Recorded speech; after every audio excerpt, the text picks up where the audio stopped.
साधना स्थली है तो कहीं उनका जन्म स्थान है, कहीं उनकी समाधि स्थल है, तो कहीं उनके अनेकों लीला और उपासनिक कार्यों से सुसंपन्नता से दिव्यतम परमाणु यहाँ प्रवाहित हो रहे हैं।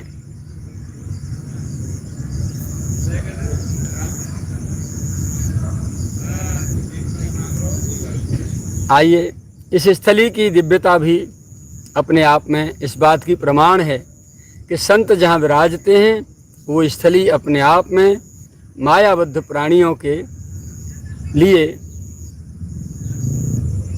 प्रवेश करते ही सहज ही में भगवद राज्य में पहुंचा देती है और भगवद राज्य का रसीला और निर्विकारी निष्किंचन चिंतन प्रदान कर देती है।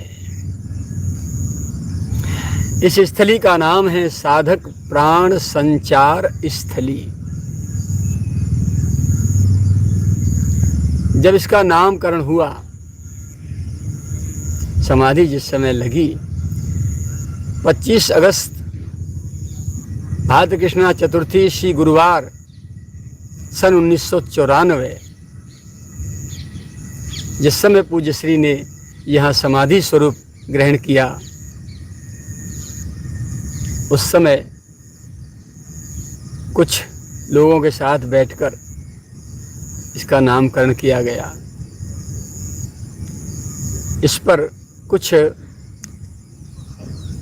हमारे ही पूज्य श्री के निकटतम लोगों ने, नाम तो नहीं लूँगा, साधक प्राण संचार स्थली जो नाम दिया गया उसको हटाकर साधक प्रेरणा स्थली रखने का उन्होंने प्रस्ताव रखा।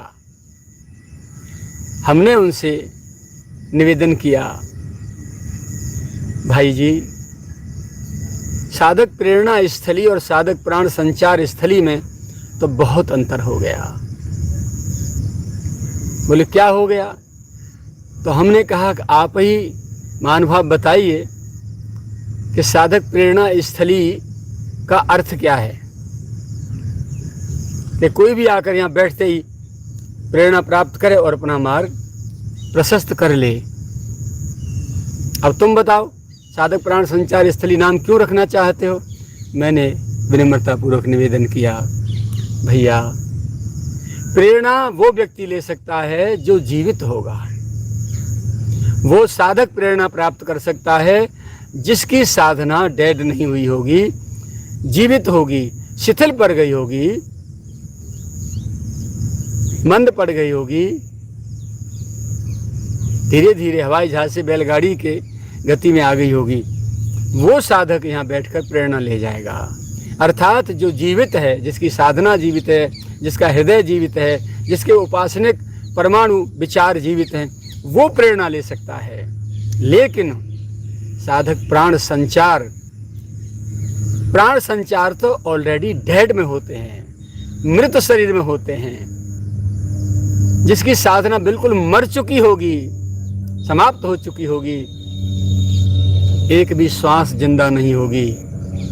उस मरे हुई साधना के हृदयवान साधक को यहाँ प्राण संचार होगा साधना का, और पुनः प्राण संचार होते ही एकदम क्षण प्रति क्षण नव चेतना, साधना का नव यौवन और रस की धारा हृदय में प्रवाहित होती चली जाएगी। इसलिए साधक प्रेरणा स्थली की अपेक्षा साधक प्राण संचार स्थली नाम अधिक उपयुक्त है। तो उन्होंने स्वीकारा। ऑन रिकॉर्ड डॉक्यूमेंटों में साधक प्राण संचार स्थली ही है।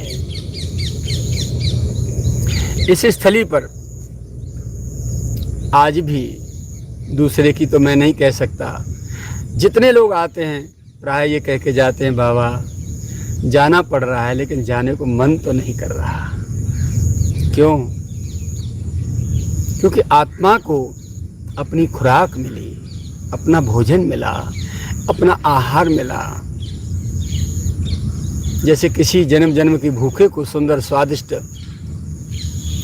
ड्राई फ्रूट, खीर पूड़ी, मेवा पकवान, सुंदर स्वादिष्ट भोजन मिल जाता है, तो वो जैसे आनंदित होता है ना, ऐसे ही जिसकी साधना ब्रेक ले गई है या डेड हो गई है, बिल्कुल मर चुकी है या बिल्कुल ब्रेक ले चुकी है, या जिसमें जरा भी जीवन नहीं रहा है, निर्जीव हो चुकी है, उस साधक को यहाँ से साधना की ज्योति जलती है और पुनः प्राण संचार हो करके वो अपनी साधना मार्ग में गतिशील होता है।